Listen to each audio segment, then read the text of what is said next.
ఎంతమంది పిల్లలుంటే అంతమంది పిల్లలకి తల్లికి వందనం కింద డబ్బులు ఇచ్చే కార్యక్రమానికి శ్రీకారం చుడతాం. స్కూల్స్ తెరిసే లోపల ఇస్తాం. నేను ఒకే మాట చెప్పాను, నాకు ఎన్ని కష్టాలైనా ఉండొచ్చు కానీ నా ప్రజలకు మాత్రం ఎలాంటి కష్టాలు రాకుండా చూసే బాధ్యత, సంక్షేమాన్ని అభివృద్ధి ఇచ్చే బాధ్యత ఈ ప్రభుత్వం తీసుకుంటుంది. రైతు సంక్షేమం కోరే ప్రభుత్వం ఈ ప్రభుత్వం. రైతులకు హామీ ఇస్తున్నా, గిట్టుబాటు ధర ఇస్తాం, రైతులను ఆదుకుంటాం. ఎక్కడికక్కడ వ్యవసాయాన్ని లాభసాటిగా తయారు చేసేట్టుగా రాయలసీమని హార్టికల్చర్ హబ్గా తయారు చేస్తా. ఒకప్పుడు కరువు సీమ రాయలసీమ, ఇప్పుడు రతనాల సీమ రాయలసీమగా చేసే బాధ్యత ఈ ప్రభుత్వానిదని చెప్పి మీకు అందరికీ హామీ ఇస్తున్నా. 18 లక్షల హెక్టార్లో హార్టికల్చర్ ఉంది. 5 ఏళ్లలో 36 లక్షల హెక్టార్లో హార్టికల్చర్ పెడతాం. అదే సమయంలో ఒకప్పుడు నేను డ్రిప్ ఇరిగేషన్ ఇచ్చాను. 16 లక్షల ఎకరాల్లో డ్రిప్ ఇరిగేషన్ ఉంది. 5 ఏళ్లు 1 ఎకరాకి ఇవ్వాల. మళ్ళీ నేను వస్తానే డ్రిప్ ఇరిగేషన్ ప్రారంభించాను. 90,000 రూపాయలు ప్రతి రైతుకి రూపాయలు, ప్రతి రైతుకి 90% సబ్సిడీతో 10 ఎకరాల వరకు మైక్రో ఎన్డీఏ పార్టీ అని చెప్పి కూడా నేను మీకు తెలియజేస్తున్నా. దీన్ని కూడా పెంచుతాం. దీనివల్ల 1 ఎకరాకు వాడే నీళ్లు 2.5 ఎకరాలకు వాడుకోవచ్చు.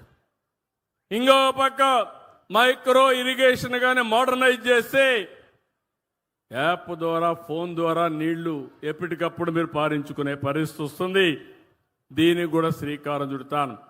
మళ్ళీ మా ఆడబిడ్డలందరికీ చెబుతున్నాను, రైతుల కోసం అన్నదాత కింద ఈ డబ్బులు ఇవ్వడం ఏదైతే 20,000 రూపాయలు ఇస్తున్నాం, కేంద్రం 6,000 ఇస్తుంది.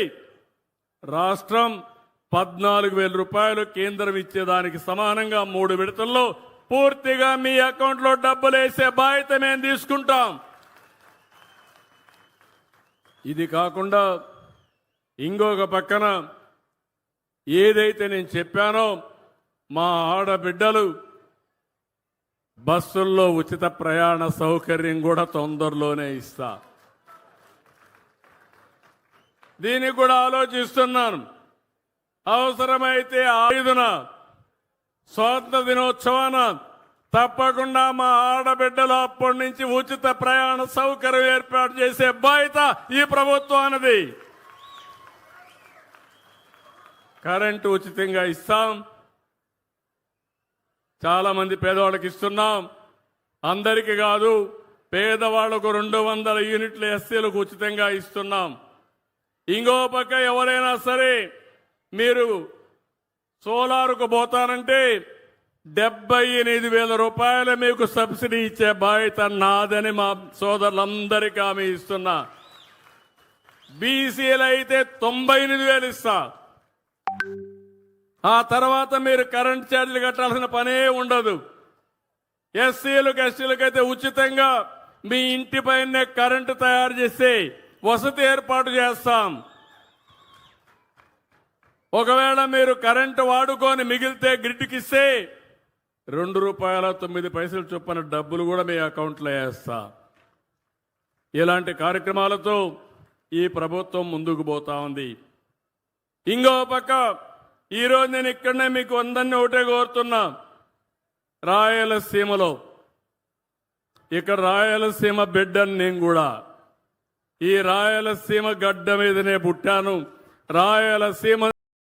రాయలసీమని రతనాల సీమగా తయారు చేసే బాధ్యత నాది.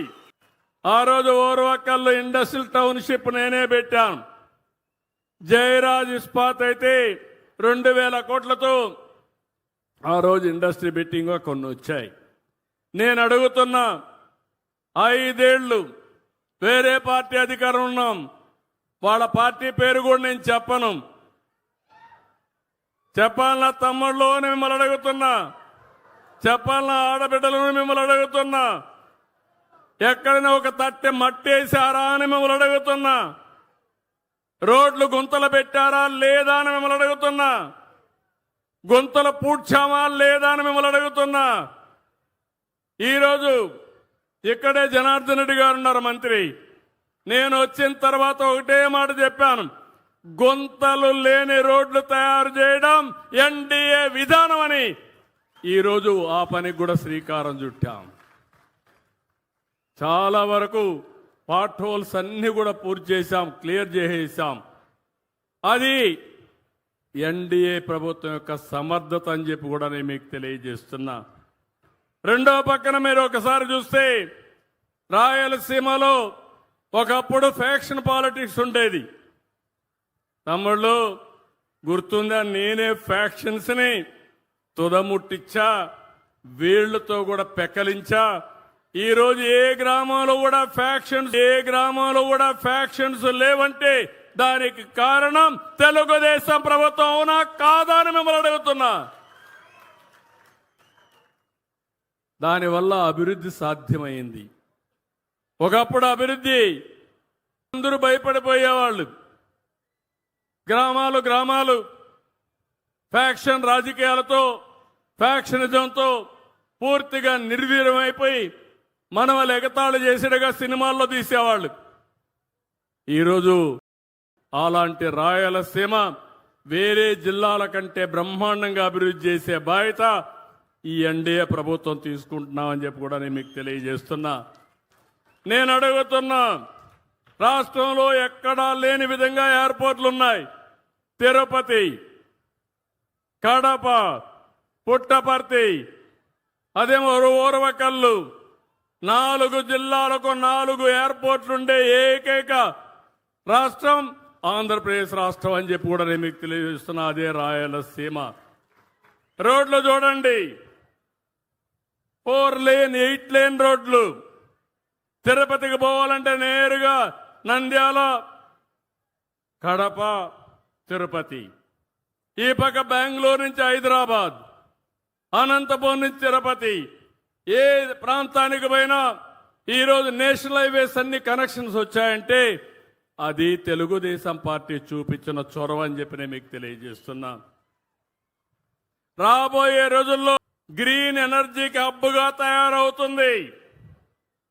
సోలార్ ఇక్కడి నుంచే వస్తుంది, విండ్ ఎనర్జీ ఇక్కడి నుంచే వస్తుంది, పంప్డ్ ఎనర్జీ ఇక్కడి నుంచే వస్తుంది. దేశానికి గ్రీన్ ఎనర్జీ సప్లై చేయడానికి ఈ రాయలసీమ కేంద్రంగా పనిచేయబోతుందని మరొక్కసారి మీ అందరికీ విజ్ఞప్తి చేస్తున్నా. ఇండస్ట్రీస్ కూడా, ఏదైతే ఇండస్ట్రీస్ పారిశ్రామిక వాడ మీరు చూస్తే ఓర్వకల్లు కానీ, కొప్పర్తి కానీ 4-5 వేల కోట్ల రూపాయలు ఖర్చు పెట్టి చేస్తున్నాం.